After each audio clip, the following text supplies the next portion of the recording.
আজকের এই নির্বাচনী পথসভায় সবাইকে উপস্থিত হওয়ার জন্য আন্তরিকভাবে কৃতজ্ঞতা ঘোষণা করছি। আগামী 12 ফেব্রুয়ারি যে নির্বাচন অনুষ্ঠিত হতে যাচ্ছে, আমরা আসলে এই নির্বাচনে আমাদের প্রতিপক্ষ কারা আমরা আসলে জানি না। কারণ হচ্ছে খুনি হাসিনা পালিয়ে যাওয়ার পরে বাংলাদেশে একটা রাজনৈতিক শক্তির আবির্ভাব হয়েছে, যারা ধর্ম ব্যবসার নামে মানুষের ইমান আকীদা নষ্ট করার জন্য এবং জান্নাতের টিকিট বিক্রি করার জন্য উঠে পড়ে লেগেছে। তো আপনাদের কাছে যদি এরকম কেউ আসে, মহিলারা national ID card, mobile number নেওয়ার জন্য আপনারা ঘরে আটকে রাখবেন, রেখে আপনার এলাকায় যে নেতৃত্বস্থানীয় লোকজন আছে ওনাদেরকে জানাবেন, অথবা টিফোন লাইনে ফোন দিবেন। আরেকটা ব্যাপার হচ্ছে, এই নির্বাচন আমাদের জন্য অনেক কঠিন। এর জন্য আমাদের নেতা জনাব তারেক রহমান বলেছে যে এখানে কিন্তু অনেক দেশি আন্তর্জাতিক চক্রান্ত ষড়যন্ত্র হচ্ছে। তো আমরা উনি আমাদেরকে সবাইকে বারবার এই কথা বলেছে, আমরা যাতে সবাই সজাগ থাকি, বিশেষ করে যাদের পক্ষে সম্ভব আমরা তার জন্য নামাজ পড়বো, এবং আমরা পুরুষরা যারা আছি কেন্দ্রের পাশে এসে আমরা ফজর নামাজ আদায় করবো, নাস্তা করবো, আমাদের নিজেদের ভোট সম্পন্ন করবো।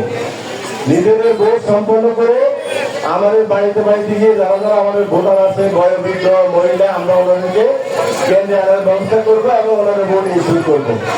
সুতরাং আমরা আওয়ামী লীগ নাই এই আশা করে আমরা হাল ছেড়ে ঘরে বসে থাকলে হবে না।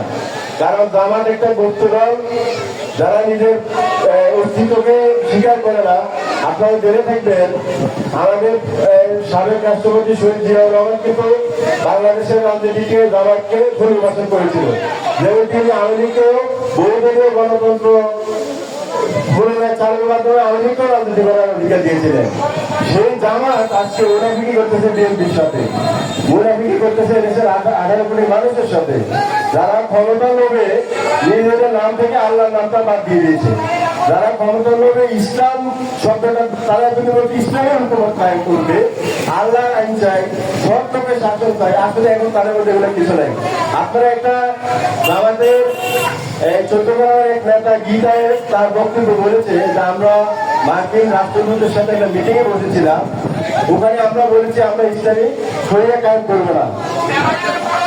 তো সুতরাং তারা এখন এখন ইসলামিক দল নয়, আর তারা আপনাকে জানলাম কিছু দিতে পারবে না।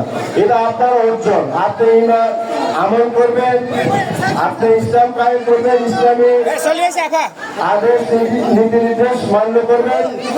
আল্লাহ আপনাকে জান্নাত দিলে জান্নাতে দিবে, চূড়ান্ত ব্যবস্থা ওনার, কারণ উনি নিজেই জান্নাতের মালিক। সুতরাং আমরা কেউ বিভ্রান্ত না হয়ে ধর্মান্ধ মনোবাদী জামাত সহ সকল গোষ্ঠীকে আমরা 12 তারিখ ব্যালট বিপ্লবের মাধ্যমে আমরা প্রতিহত করবো এবং এই দেশ থেকে আমরা তাদের চিরতরে তাদের রাজনীতিকে স্টপ করে দেবো। সবাইকে ধন্যবাদ আমার মূল্যবান বক্তব্য শোনার জন্য।